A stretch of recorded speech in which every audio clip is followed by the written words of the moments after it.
Hello दोस्तों, आज फिर कुछ इम्पोर्टेंट क्वेश्चन के बारे में बात करते हैं। देखिए, पहला क्वेश्चन है the colour code used for tagging of dead body. मतलब डेड बॉडी को टैगिंग करने के लिए कौन सा कलर कोड यूज़ किया जाता है। तो सभी को पता होगा कलर कोड होता है ब्लैक।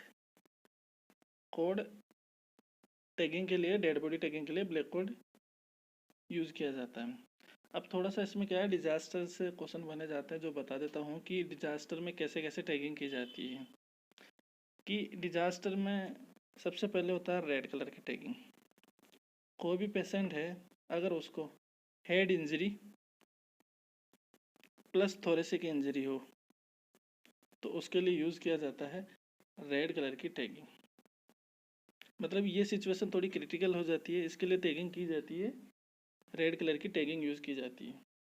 येलो कलर की टैगिंग यूज़ की जाती है जब कोई पेशेंट हो और उसको एब्डोमिनल इंजरी हो रखी हो, मतलब थोड़ा सा सीवियर कंडीशन होती है पर थोड़ी सी कम होती है कंपैरिजन टू हेड और थोरिक्स के कंपैरिजन में, इसलिए इसके लिए येलो कलर की टैगिंग यूज़ की जाती है। ग्रीन ग्रीन टैगिंग यूज़ की जाती है अपर लिम और लोअर लिम, मतलब हाथ और पैरों के लिए ग्रीन कलर की टैगिंग यूज़ की जाती है, और डेड बॉडी के लिए ब्लैक कलर की टैगिंग की जाती है। मतलब ओवरऑल देखें तो डिजास्टर मैनेजमेंट में सबसे सीवियर कंडीशन हो तो रेड कलर की, उससे कम हो तो येलो कलर की, फिर उससे कम हो तो ग्रीन कलर की, और फाइनली जो डेथ पेशेंट होता है उसे ब्लैक कलर की टैगिंग यूज में ली जाती है। नेक्स्ट है genetic name of vitamin E. Next question है genetic name of vitamin E. तो सबसे पहली बात तो यह है कि आपको विटामिन के बारे में सब चीज़ पता होनी चाहिए कि विटामिन की खोज सबसे पहले किसने की थी, पंक ने की थी। पंक सबसे पहले खोजा गया विटामिन कौन सा था, सभी को पता होगा, नहीं पता हो तो मैं बता देता हूँ, कोई कंफ्यूज मत होना। विटामिन ए लगा के सबसे पहले खोजा गया विटामिन था विटामिन B1।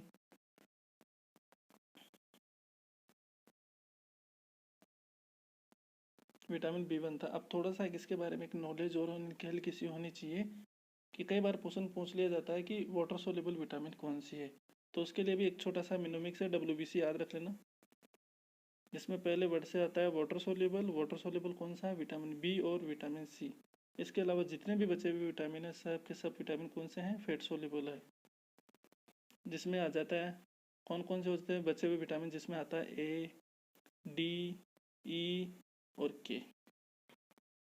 अब सभी विटामिन के बारे में जो इनका केमिकल नेम है वो सबको ध्यान रखना चाहिए। जैसे कि थायमिन किसका नाम है, कौन से विटामिन का नाम है, विटामिन B1।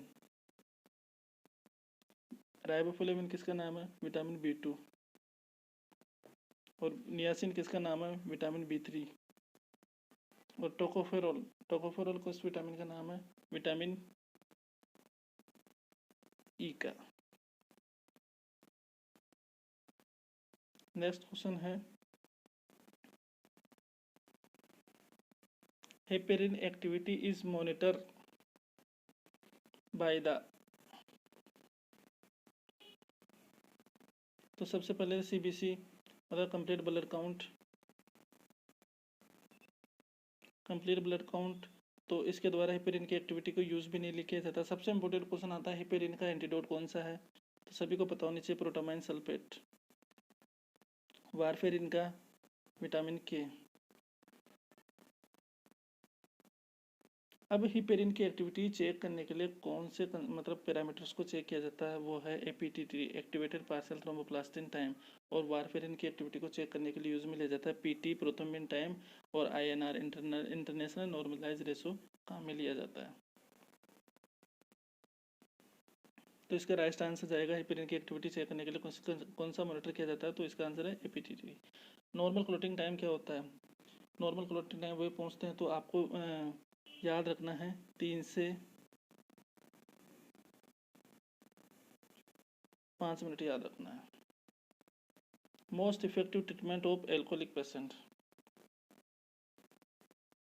मतलब एल्कोहलिक पेशेंट है उसका मोस्ट इफेक्टिव ट्रीटमेंट क्या होता है, तो सभी को इसके बारे में कुछ चीज़ें बताता हूँ। जैसे कि एल्कोहलिक पेशेंट है आपके पास आता है, तो सबसे पहले तो उसको खुद को सेल्फ कंट्रोल होना चाहिए, कि उससे उसकी विलिंग पूछ लो कि तू वाकई में एल्कोहल को छोड़ना चाहता है या नहीं चाहता, तो इसका सबसे पहला इफेक्टिव मैनेजमेंट या इफेक्टिव ट्रीटमेंट यही होता है कि टोटल एबिस्टेंस, मतलब वो बता देता है कि मैं खुद छोड़ना चाहता हूँ, ये है टोटल एबिस्टेंस, मतलब इफेक्टिव मैनेजमेंट है। इसके अलावा एल्कोहलिक एनोनियम्स ग्रुप, मतलब उसी के जैसे व्यक्तियों से उसे मिलाया जाता है और बताया जाता है कि ये इन व्यक्तियों ने एल्कोहल छोड़ा है और इनसे इनको कोई नुकसान नहीं हुआ, तो ये एल्कोहल एनोनियम्स ग्रुप हो जाता है। ये दोनों थ्योरी इसके द्वारा इफेक्टिव मतलब एल्कोहल पेशेंट होता है उसके लिए काम में ली जाती है।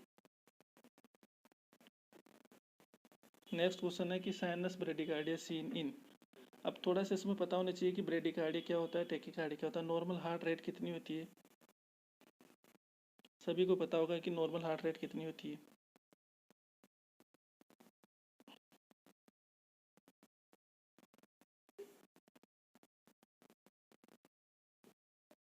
नॉर्मल हार्ट रेट का पता रखना चाहिए कि लगभग 160 से लेकर 100 तक। अगर 60 से हार्ट रेट कम आ रही है तो दैट इज कॉल्ड ब्रेडिकार्डिया, और 100 से ज़्यादा आ रही है तो टैकीकार्डिया कहलाती है। तो साइनस ब्रेडिकार्डिया किस पेशेंट में देखने को मिलती है, एथलेटिक पर्सन में देखने को मिलती है, क्योंकि एथलेटिक जो पर्सन होता है उसकी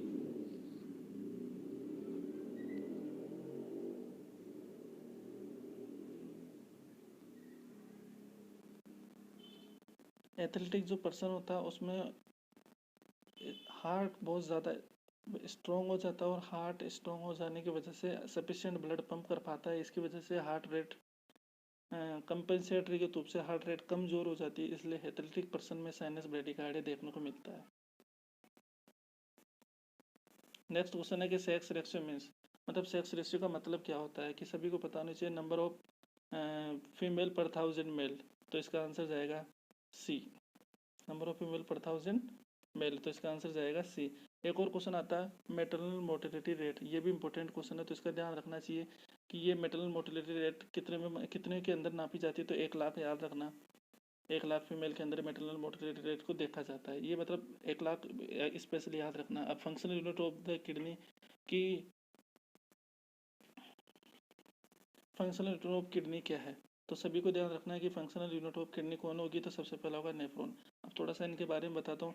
सबसे पहले नेफ्रॉन होता है, उसमें स्टार्टिंग कहाँ से होता है ये बताता हूँ। सबसे पहले होता है ग्लोमेरुलस, ग्लोमेरुलस के चारों तरफ पाया जाता है बोमन कैप्सूल, फिर आता है पीसीटी, फिर आता है हेनले का लूप, और फिर हेनले का लूप, फिर आता है असेंडिंग लूप ऑफ हेनले, और फिर आता है डीसीटी, और फिर आती है कलेक्टिंग डक्ट। अब इसमें इसके बारे में कुछ बताता हूँ जो ध्यान रखना आप सभी लोग, कि जो पीसीटी होता है यहाँ पर ग्लूकोज और अमाइनो एसिड लगभग 100% एब्जॉर्ब हो जाते हैं। इसके अलावा आती है डिसेंडिंग लूप ऑफ हेनले, इसमें क्या होता है एक्चुअली में वाटर का एब्जॉर्प्शन हो जाता है, ये वाटर का एब्जॉर्प्शन सबसे ज़्यादा डिसेंडिंग लूप ऑफ हेनले में हो जाता है। Ascending loop of Henle electrolyte के लिए एब्जॉर्प्शन के लिए जिम्मेदार है, ये नॉर्मली आपको ध्यान रखना है। मतलब सबसे इंपॉर्टेंट क्वेश्चन यही याद रखना है कि पीसीटी वाले पार्ट में ग्लूकोज और एमाइनो एसिड का लगभग कंप्लीट रूप से एब्जॉर्प्शन हो जाता है। Next question is neonate period up to, मतलब न्यूनेट का पीरियड कहाँ तक होता है, तो इसके लिए भी याद रखना है न्यूनेट पीरियड कब तक आता है, 1 मंथ तक न्यूनेट पीरियड माना जाता है। कोई पूछे अर्ली न्यूनेट कब आता है, तो बर्थ से लेकर 7 दिन तक अर्ली न्यूनेट, और 7 दिन के बाद 7 दिन से लेकर 28 दिन तक लेट न्यूनेट माना जाता है। इन्फेंसी में कोई कन्फ्यूजन नहीं है, 1 साल तक का इन्फेंसी, 1 साल तक का बच्चा इन्फेंसी कहलाता है। टोडलर 1 साल से 3 साल तक का बच्चा टोडलर में गिना जाता है।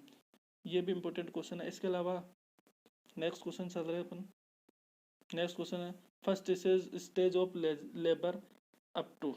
आप सभी को पता है लेबर की कितने स्टेप होती है, 4 स्टेप होती है। फर्स्ट लेबर की कितने स्टेप होती है, सबको पता है 4 स्टेप होती है, जिसका नाम है फर्स्ट, सेकेंड, थर्ड और फोर्थ।